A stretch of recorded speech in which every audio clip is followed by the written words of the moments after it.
What's up? Regina! Welcome back sa aking YouTube channel. Kung bago ka pa lang po sa aking channel, baka naman pasuyo, pa-subscribe, and pakihit na rin yung tiny bell button dyan sa baba para lagi kayong updated every time na may bago tayong upload na video.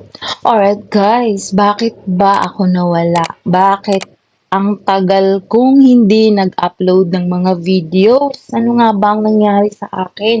Mula nung na-terminate ako, and then nakatambay sa Pinas, and then bumalik na dito kasi kakabalik ko lang last December dito sa amo ko. So far, okay naman yung amo ko. 3 months na po ako dito sa aking amo. Wala naman ako masyadong masasabi. Basta ang alam ko, okay si amo. So, yun. So, bakit ba ako sobrang tagal nang hindi nag-upload? Alam niyo ba guys, makinig kayo, charot. Doon, lalo na doon sa mga taong mahilig sa scatter. Yun po. Reveal ko na sa inyo bakit ako nawala, bakit hinayaan ko na lang na hindi ako nag-upload ng aking channel, hindi ako nag-upload ng video. Yun ay dahil sa, na-addict po ako sa scatter. Hindi naman siya totally na-addict, pero ginawa ko siyang libangan during my free time, after my work. Doon na po ako nakababad. Um, kung tutuusin, hindi pa naman po ako natalo diyan sa scatter, natalo pa konti-konti kasi 100 lang naman talaga. Hindi pa talaga ako totally addict kasi takot pa rin akong matalo. 100 lang. Siguro malaking talo ko is mga 400, 300, or sometimes, mga 400 pinakamalaki. Pero kung tutuusin, kung itotal ko lahat, bawi pa po ako kasi nung time po na nasa Pilipinas ako, is nanalo po ako. Charot! Nanalo pero na-scam ako sa apps na yun kasi dun sa link na yun kasi hindi naman nila binigay lahat. Binigyan tayo ng yung time, ewan ko ba? Ito kasi yun guys, no? Hindi ko alam yung scatter before. Naiengganyo ako kasi ang dami talagang, marami akong naririnig na maraming na-addict dyan. Marami rin ako nakikita na nagpapatulfo, nagrereklamo. So, curious talaga ako. Ano yun? Anong meron dun sa game na scatter? So, dun ko rin nalaman, kapag magtambay ka sa Pilipinas, dun mo talaga madidiscover kung ano yung larong yan. So, doon ako natuto sa hindi, sa anak ko, marunong kasi yung anak ko, pero hindi naman ako tinuruan ng aking anak. Ako lang talagang sobrang curious, pinakailaman ko yung phone niya, and then ako lang din mismo yung nagpasa ng link sa phone ko. Ako lang din yung nag-download, nag-install, tapos ako lang din yung nag-discover paano siya laruin. Doon nakikita ko naman na siya din, nakita ko yung anak ko, papindot-pindot lang. Tapos, ako na lahat. Nag-try kasi so, yun nga. Dahil doon, so nadala ko siya hanggang pumunta ako dito sa Hong Kong. Hinayaan ko na yung sayang. So, lately ko lang na-realize talaga na sayang yung time. Ang laking sayang talaga kasi alam niyo guys, ang pangit kapag pinapairal talaga natin ang sugal sa buhay natin. Wala talagang magandang patutunguhan. Ang daming naaksaya, lalo na yung oras mo. Tapos, sa akin din, talagang ngayon ko lang na-realize kung kailan ako gumawa ng video na to. Sabi ko sarili ko, gagawa ko ng video. Gusto ko sabihin na as in, talagang sobrang ang laking nawala sa akin na time at saka yung mga parang napabayaan ko na yung sarili ko. Ang pangit talaga kapag malulung ka dyan kasi halos wala ka ng time sa sarili. Tapos during free time mo, tinutuon mo na lang dyan. Kakapindot, kakaabang ng mga free bonus kasi may free bonus sila. So minsan nananalo din yung free bonus. Tapos ang pangit talaga. Actually, wala talaga akong bisyo na ganito sugal. Wala. Pangit talaga kaya kayo guys dyan na masyadong nalulung na dyan sa scatter or ano ba tawag dyan? Hindi pa masyadong nalulung or ginawa yung libangan yan, pangit, alisin nyo na ngayon.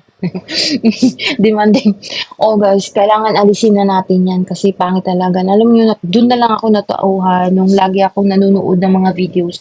Dahil during my work period, yung working hours ko is pwede naman ako mag-phone, naka-headset lang ako.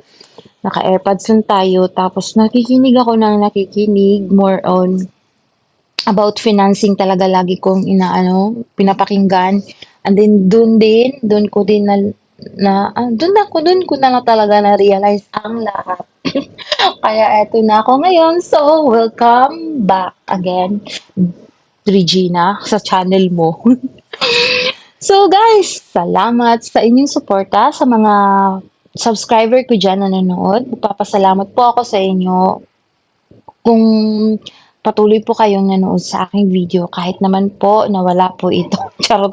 Ay, walang kabuluhan. So, yun lamang po ang maging advice ko lang po na wag po nating hayaan na masanayan natin yung maglaro ng sugal kasi wala talagang magandang patutunguhan ng ganito kundi aksaya lang talaga siya. Aksaya ng oras at panahon. Kasi alam nyo ba, feeling ko talaga dito, nung mga days na sobrang lulong ko dito, grabe naman yung lulong. Basta, nung ginawa ko ng libangan ito, ang feeling ko, nakaka-stress. Alam mo yun, kahit naglalaro ka, kasi pag naglalaro ka, antayin mo na mahulugan ka ng yung scatter, tas pag hindi ka nahulugan, di ba, magagalit ka, tas that's the time din na makapagsabi ka ng mga bad words. As in, pangit talaga siya. Tas, na-realize ko din, parang feeling ko sobrang stress ako. Which is, di naman ako stress sa work ko. Tas, sa family ko, okay lang din. Carry ko naman yung mga problema sa Pinas kasi the most important thing is okay yung trabaho ko. Tapos okay si amo, sobrang luwag ni amo, sobrang open din sa akin. So talaga hindi ako pero bakit ko pinastress yung sarili ko sa scatter, Diyos ko Lord. Tapos yun, feeling ko talaga is parang tumatanda ako kasi alam mo yung hindi ko na halos maayos yung sarili ko. As in, basta feeling ko talaga sobrang haggard ko. In short, haggard na haggard kasi napupuyat ako. 'Di ba? Tapos na maaga pa ako magising, tapos pagkagising ko, cellphone kagad, silip ka agad ng free, tapos tuplok, yung pindot-pindot ka agad na manalo, pag hindi ka manalo, nagagalit. So, sobrang napakapangit. Hindi magandang energy na ganun po. So, yun po ang nangyari sa akin. Yun, nalulung ako. So, ngayon, kailangan kong bumawi. Balik po tayo.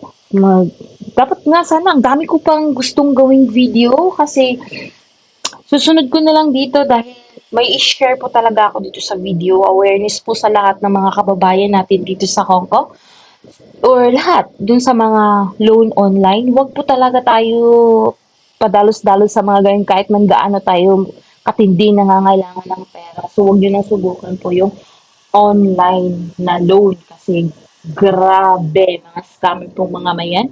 Kung hindi man scammer, sobrang laki po kung magpa-interest. So, mas lalo lang tayo mababaon talaga, promise. So, alright, yun po ang dahilan bakit po tayo walang upload video dito sa aking channel. Yun po, hindi na po, tinatamad na ako magawa ng video, tinatamad na ako mag-edit. Ang dami ko pang video dito guys, galing pa sa Pilipinas kasi natambay ako sa Pilipinas for almost 4 months I think. For almost 4 months because umuwi ako Pilipinas is July 31 yung flight ko and then naiwanan ako ng eroplano. Tapos yan pa din, gusto ko rin gumawa ng content dun sa yung karanasan ko, paano ako naiwanan, anong ginawa ko, yun, promise, sobrang, ay, pag-uwi ko pa lang ng Pilipinas, grabe yung problema na nadatnan ko, aside sa naiwanan ako ng airplane, pagtambay ko doon ng ilang araw, grabe yung mga aksidente nangyayari, ang dami, and then, yun nga, natambay ako since August, September, October, November. So, December, bumalik ako dito. So, almost 4 months po ako nakatambay sa Pilipinas. And then, bumalik ako ngayon dito sa Hong Kong. I hope na makagawa po ako ng mga videos, mga informative videos dito sa channel ko. So, alright guys, we'll see you again for my next vlog. Yun lang po ang kunting topic natin for today. Ni-reveal ko lang po kung ano po yung dahilan bakit hindi po ako nag-abroad. So, na-addict sa scatter. So, please, kung sino man yung na-addict dyan, iwasan nyo na yan. Nasasayang ang oras nyo. Kung gusto mo natin kumita, kailangan maging masipag lang po tayo. At, yun, ang hirap kasi kapag pera sa hangin, nananalo ka nga, pero kung tutuusin, mas malaki rin ang talo kapag sugal na ang pag-uusapan. Kaya, it's a big no para sa sugal, guys. Alright, bye!